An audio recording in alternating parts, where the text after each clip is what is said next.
നമസ്കാരം. ഇപ്പോൾ കിട്ടിയതിലേക്ക് സ്വാഗതം. ഞാൻ ശ്രീലക്ഷ്മി. നോക്കാം ഈ മണിക്കൂറിലെ വാർത്തകൾ വിശദമായി. ആളക്കൊല്ലിക്കാട്ടാന ബേലൂർ മഖ്ന കർണാടക വനത്തിനകത്തേക്ക് പ്രവേശിച്ചു. കർണാടക ടീമും ആനയെ മയക്കുവെടി വെക്കാനുള്ള ശ്രമം നടത്തുകയാണ്. ആന രാത്രിയോടെ തിരിച്ചുവരാൻ സാധ്യത എന്നാണ് ദൗത്യ സംഘത്തിന്റെ വിലയിരുത്തൽ. കേരള വനാതിർത്തിയിൽ എത്തിയാൽ ആനയെ മയക്കുവെടി വെക്കും.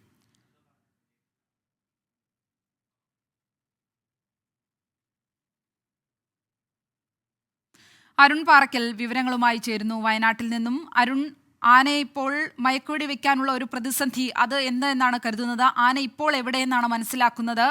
ഈ ദൗത്യം ഇനിയും എത്ര നീണ്ടുപോകും എന്നാണ് വിലയിരുത്തുന്നത്?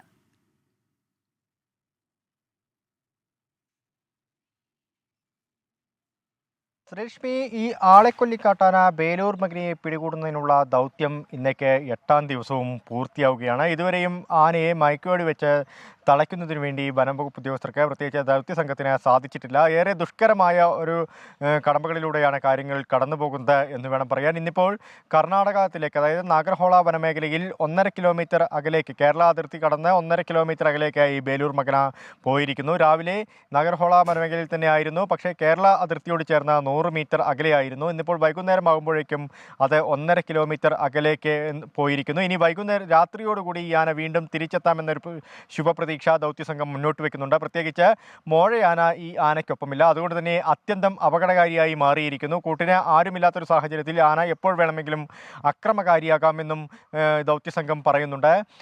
ഇന്ന് ദൗത്യസംഘം ഡോക്ടർ അരുൺ സക്രയുടെ നേതൃത്വത്തിലുള്ള വെറ്റിനറി സംഘവും അതുപോലെ തന്നെ RRT ടീമും ഒക്കെ ഈ വനത്തിനകത്തു തന്നെയുണ്ട്. അവർ ഉച്ചയ്ക്ക് തിരിച്ചു വന്നിരുന്നു, പിന്നെ വീണ്ടും അകത്തേക്ക് കയറിയിരുന്നു. കുങ്കിയാനകളെ ആ സ്ഥലത്ത് നിന്ന് മാറ്റിയിരുന്നു.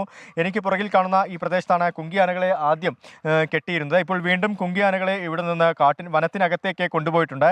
രാത്രിയോടുകൂടി ഈ ബേലൂർ മഖ്ന തിരിച്ചെത്തും. അപ്പോൾ മയക്കുവെടി വെക്കാൻ കഴിയുമെന്നൊരു പ്രതീക്ഷയിലാണ് ഇപ്പോഴും വനം വകുപ്പുള്ളത്. പ്രത്യേകിച്ച് 27 കിലോമീറ്ററിലധികം വനം വകുപ്പ് ഉദ്യോഗസ്ഥർക്ക് ദൗത്യസംഘത്തിന് ഈ ആനയ്ക്ക് പുറകെ ഒരു ദിവസം നടക്കേണ്ടി വരുന്ന ഒരു സാഹചര്യമൊക്കെ ഉണ്ട്. മാത്രമല്ല, കൊങ്ങിണി പോലുള്ള മുൾക്കാടുകളാൽ വലയം ചെയ്താണ് ഈ കാട്. അതുകൊണ്ട് തന്നെ ഈ ആനയ്ക്ക് പെട്ടെന്ന് ഒളിക്കാൻ സാധിക്കും. ഈ ആനയ്ക്ക് ഈ ഭൂപ്രകൃതിയെക്കുറിച്ച് കൃത്യമായ ഒരു ധാരണയില്ല. അതുകൊണ്ട് തന്നെ ആന ഇങ്ങനെ അതിവേഗത്തിൽ ചുറ്റിക്കറങ്ങിക്കൊണ്ടിരിക്കുകയാണ്. ആനയ്ക്ക് പുറകെ എത്തുന്നതിൽ ദൗത്യസംഘത്തിന് ചില പരിമിതികളുണ്ട്. അതാണ് ഈ ദൗത്യം ഇത്രത്തോളം ദുഷ്കരമാകുന്നത്. എന്തായാലും ശ്രമകരമായ ഈ ദൗത്യം ഉടൻ തന്നെ പൂർത്തിയാക്കാൻ കഴിയുമെന്ന ഒരു പ്രതീക്ഷ വനം വകുപ്പിനുണ്ട്. ഇന്ന് രാത്രിയോടെ ഈ ആന തിരിച്ചെത്തിയാൽ നാളെ മയക്കുവെടി എന്നൊരു സാധ്യതയാണ് ഇപ്പോൾ വനം വകുപ്പ് പറയുന്നത്. ശ്രീലക്ഷ്മി. ശരി. അരുൺ പാറയ്ക്കൽ വയനാട്ടിൽ നിന്നും. ബേലൂർ മഖ്ന മിഷൻ അത് നീളുകയാണ്. ആന കർണാടക വനത്തിനുള്ളിലേക്ക് പോകുന്നതാണ് ഈ ദൗത്യത്തിന് ഇപ്പോൾ ഒരു പ്രതിസന്ധിയായി മുന്നിലുള്ളത്. കാട്ടാന ആക്രമണത്തിൽ പരുക്കേറ്റ ആദിവാസി ബാലൻ ശരത്തിന് സഹായവുമായി രാഹുൽ ഗാന്ധി. അടിയന്തര ചികിത്സാ സഹായമായി 50,000 രൂപ നൽകും. 2 ആഴ്ച മുൻപാണ് ശരത്തിനെ കാട്ടാന ആക്രമിച്ചത്. പാക്കം കാരേരി കാട്ടുനായ്ക്ക നിവാസിയായ ശരത്തിന്റെ ദുരവസ്ഥ 24 റിപ്പോർട്ട് ചെയ്തിരുന്നു. സുർജിത്ത് അയ്യപ്പത്ത് വയനാട്ടിൽ നിന്നും വിവരങ്ങളുമായി ചേരുന്നു. സുർജിത്ത്, ഈ ബാലന്റെ ആരോഗ്യാവസ്ഥ ഇപ്പോൾ എങ്ങനെയുണ്ട്? രാഹുൽ ഗാന്ധിയുടെ ശ്രദ്ധയിൽപ്പെട്ടത് ഈ വിഷയം എങ്ങനെയാണ്? അദ്ദേഹം ഇപ്പോൾ ഈ ബാലന് എന്ത് തരത്തിലുള്ള സഹായമാണ് വാഗ്ദാനം ചെയ്തിരിക്കുന്നത്?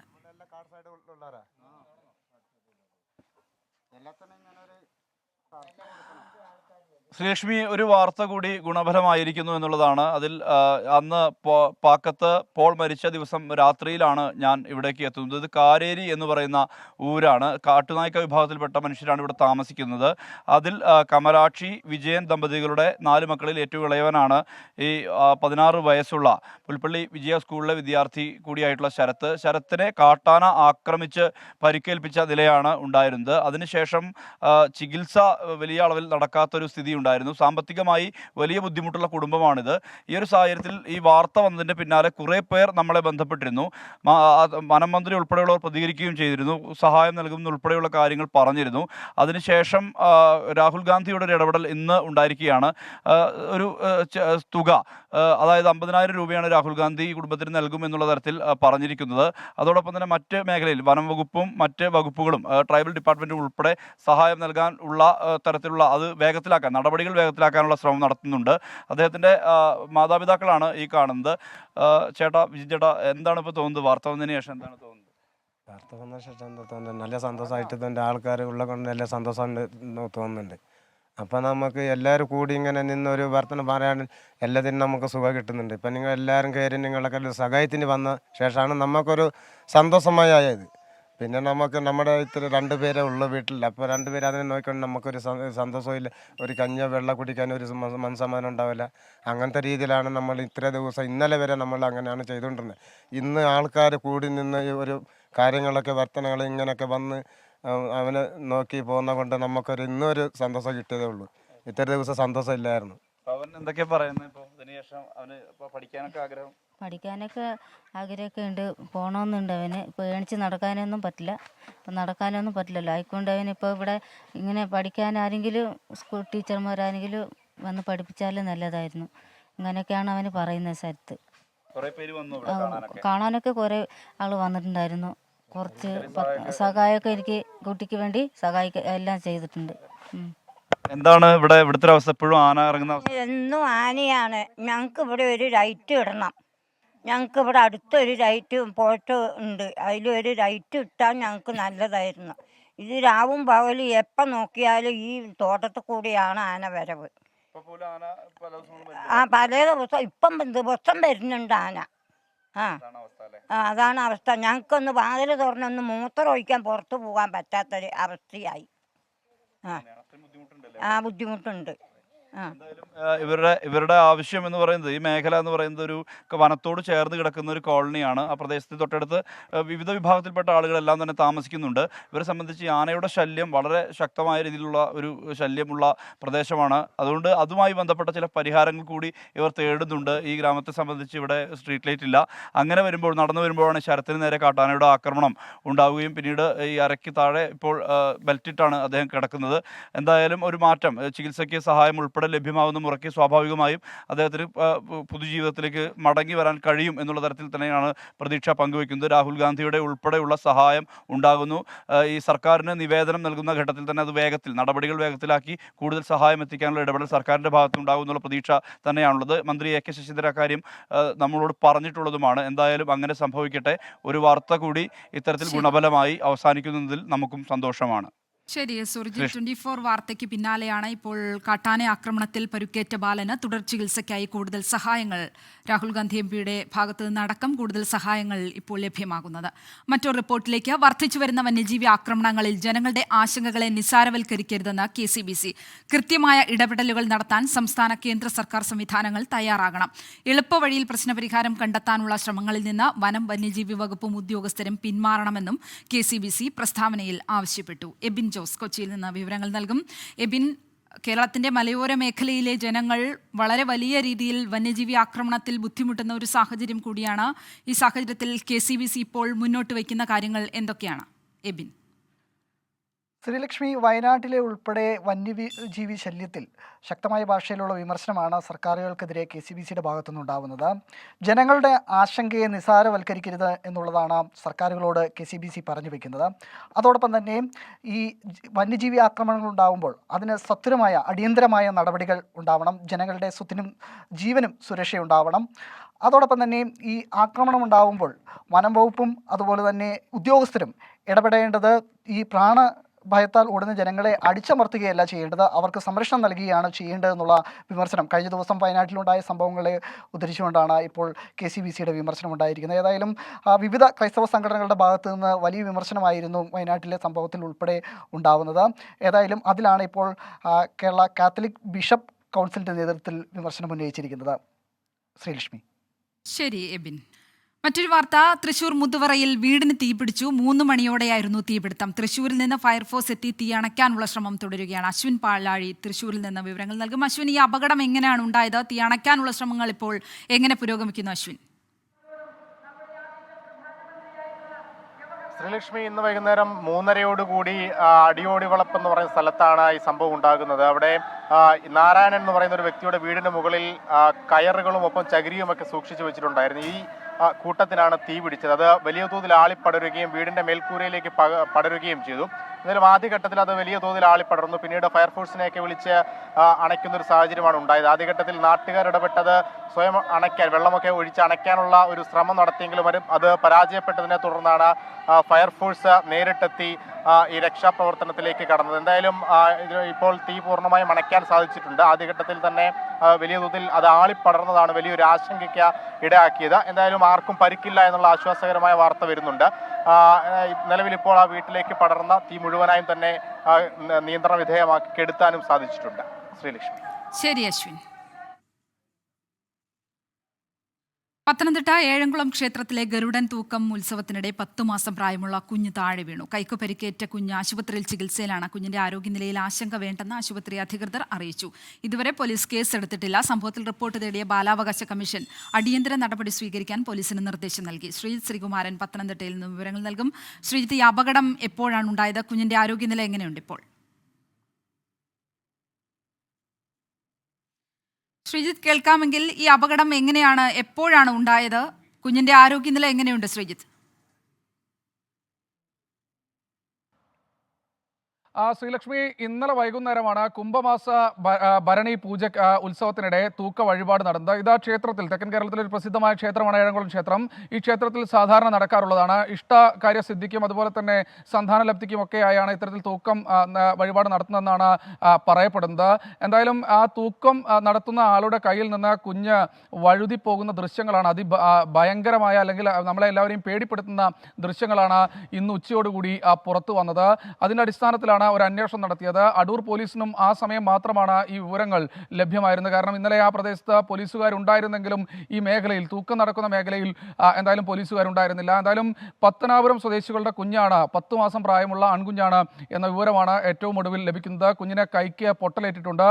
അടൂർ ലൈഫ് ലൈൻ ആശുപത്രിയിൽ ഇപ്പോൾ കുഞ്ഞ് ചികിത്സയിലാണ് എന്ന ഒരു പ്രാഥമിക വിവരവും ലഭിക്കുന്നുണ്ട്. എന്തായാലും ബാലാവകാശ കമ്മീഷൻ ഈ വിഷയത്തിൽ ഇടപെട്ട് കഴിഞ്ഞു. എങ്ങനെയാണ് ഇത്തരത്തിൽ കുഞ്ഞുങ്ങളെ തൂക്കം നടത്തുക എന്ന ചോദ്യമൊക്കെ ഒരു ഭാഗത്ത് ഉയരുന്നുണ്ട്. സ്വാഭാവികമായി ബാലാവകാശ കമ്മീഷൻ ഇപ്പോൾ തന്നെ ഒരു അടിയന്തര നടപടി സ്വീകരിക്കാൻ ഇവിടുത്തെ ബാലാവകാശ കമ്മീഷൻ അംഗം സുനന്ദയോട് സംസ്ഥാന ബാലാവകാശ കമ്മീഷൻ ചെയർമാനായ അഡ്വക്കേറ്റ് മനോജ് കുമാർ ആവശ്യപ്പെട്ടു കഴിഞ്ഞു. പോലീസിനും കർശന നടപടി സ്വീകരിക്കാൻ നിർദ്ദേശം നൽകിയിട്ടുണ്ട്. പത്തനംതിട്ട അടൂർ ഏഴംകുളം ദേവി ക്ഷേത്രത്തിലാണ് ഗരുഡൻ തൂക്കത്തിനിടെ അപകടമുണ്ടായത്. കേന്ദ്ര സർക്കാരിനെതിരെ രൂക്ഷ വിമർശനവുമായി മുഖ്യമന്ത്രി പിണറായി വിജയൻ. രാജ്യത്ത് അധികാരത്തിലിരിക്കുന്നവർ ചരിത്രത്തെ വികലമാക്കാൻ ശ്രമിക്കുന്നു. ന്യൂനപക്ഷങ്ങളുടെ നേരത്തെ ഉണ്ടായിരുന്ന ആനുകൂല്യങ്ങൾ പോലും കേന്ദ്ര സർക്കാർ ഇല്ലാതാക്കുന്നു. രാജ്യത്ത് മതങ്ങളെ തമ്മിലടിപ്പിക്കാനുള്ള ശ്രമങ്ങൾ നടക്കുന്നുവെന്ന് മുഖ്യമന്ത്രി ആരോപിച്ചു. ഈ നവോത്ഥാന മുന്നേറ്റത്തിന്റെ ചൂടുപിടിച്ചാണ് മുസ്ലിം ജനവിഭാഗങ്ങൾ സാമ്രാജ്യത്വ വിരുദ്ധ പ്രക്ഷോഭങ്ങളുടെ ഭാഗമായത്. നമ്മുടെ സാമ്രാജ്യത്വ വിരുദ്ധ സമര ചരിത്രത്തിൽ നിന്ന്, സ്വാതന്ത്ര്യ സമര ചരിത്രത്തിൽ നിന്ന് വെട്ടിമാറ്റുന്ന സമീപനമാണ് രാജ്യത്ത് അധികാരത്തിലിരിക്കുന്നവർ ഇന്ന് കൈക്കൊള്ളുന്നത്. ചരിത്രത്തെ അവർ അവരുടെ വഴിക്ക് കൊണ്ടുപോകാൻ ശ്രമിക്കുകയാണ്, വർഗീയവൽക്കരിക്കുകയാണ്, വികലമാക്കുകയാണ്. കോഴിക്കോട് വടകരയിൽ പാഴ്സൽ സർവീസിന്റെ മറവിൽ കരിമരുന്ന് ശേഖരം കടത്തിയ വാഹനം പിടികൂടി. ശിവകാശിയിൽ നിന്ന് അനധികൃതമായി കൊണ്ടുവന്ന പടക്കമാണ് വടകര പോലീസ് പിടികൂടിയത്. ആവശ്യമായ രേഖകളില്ലാത്തതിനാൽ വാഹനം പോലീസ് കസ്റ്റഡിയിലെടുത്തു. രാഹുൽ സുരേഷ് കോഴിക്കോട് നിന്ന് വിവരങ്ങൾ നൽകും. രാഹുൽ, എങ്ങനെയാണ് പോലീസ് ഇവരെ കുടുക്കിയത്? തുടർ നടപടികൾ ഏതുവിധമാണ്? ശ്രീലക്ഷ്മി, വടകര നോവൽ ട്രാവൽസിന്റെ വാഹനമാണ് ഇപ്പോൾ വടകര പോലീസ് പിടികൂടിയിട്ടുള്ളത്. പാഴ്സൽ സർവീസിന്റെ മറവിലായിരുന്നു ഈ കരിമരുന്ന് ശേഖരം കോഴിക്കോടേക്ക് എത്തിച്ചതെന്നാണ് പോലീസ് പറയുന്നത്. ശിവകാശിയിൽ നിന്നുമാണ് ഈ അനധികൃതമായി പഴക്കശേഖരം കൊണ്ടുവന്നിട്ടുള്ളത്. വടകര കേന്ദ്രീകരിച്ച് പാഴ്സൽ സർവീസ് നടത്തുന്ന ഒരു സ്ഥാപനം കൂടിയാണ് നോവൽ ട്രാവൽസ് എന്ന് പറയുന്നത്. 10ഓളം കവറുകളിലായിരുന്നു ഈ കരിമരുന്ന് ശേഖരം ഉണ്ടായിരുന്നത്. അതായത് പാഴ്സൽ സർവീസുമായി ബന്ധപ്പെട്ട മറ്റ് പാക്കറ്റുകളുടെ ഇടയിലായിരുന്നു ഈ പടക്കശേഖരം സൂക്ഷിച്ചിരുന്നത്. പോലീസിന് ലഭിച്ച വിവരത്തിന്റെ അടിസ്ഥാനത്തിൽ നടത്തിയ പരിശോധനയിലാണ് ഇവ കണ്ടെത്തുകയും തുടർന്ന് ഈ വാഹനവും ഈ പടക്കശേഖരവും പോലീസ് പിടികൂടിയിട്ടുണ്ട്. കഴിഞ്ഞ വർഷവും സമാനമായ രീതിയിൽ അനധികൃതമായി ഈ കരിമരുന്ന് കടത്തിയ കേസിൽ ഇതേ കമ്പനിയുടെ വാഹനം പിടികൂടിയിരുന്നു. എന്താണെങ്കിലും തുടർ നടപടികൾ വടകര പോലീസ് സ്വീകരിച്ചു വരികയാണ്. ശ്രീലക്ഷ്മി. ശരി രാഹുൽ. വനഭൂമി കയ്യേറി കുടിൽ കെട്ടി പ്രതിഷേധവുമായി തൃശൂർ മലക്കപ്പാറ വീരൻകുടിയൂരിലെ ആദിവാസി കുടുംബങ്ങൾ. ഉരുൾപൊട്ടൽ ഭീഷണി നേരിടുന്ന മേഖലയിൽ നിന്ന് 7 കുടുംബങ്ങളെ മാറ്റിപ്പാർപ്പിക്കാനുള്ള സർക്കാർ നടപടികൾ വൈകുന്നതിനെ തുടർന്നാണ് പ്രതിഷേധം. കുടിൽ കെട്ടുന്നത് തടയാൻ വനം വകുപ്പും പോലീസും ശ്രമിച്ചെങ്കിലും തടയാനായില്ല. വീരൻകുടിയൂരിലെ ആദിവാസി കുടുംബങ്ങളുടെ ദുരിതം 24 നേരത്തെ റിപ്പോർട്ട് ചെയ്തിരുന്നു. അശ്വിൻ പാലാഴി തൃശൂരിൽ നിന്ന് വിവരങ്ങൾ നൽകും. അശ്വിനി, പ്രതിഷേധിക്കുന്നവരുടെ ആവശ്യം പ്രധാനമായും എന്താണ്? ഇതിനോട് അധികൃതരുടെ ഒരു നിലപാട് അത് ഏത് വിധമാണ്? അശ്വിൻ.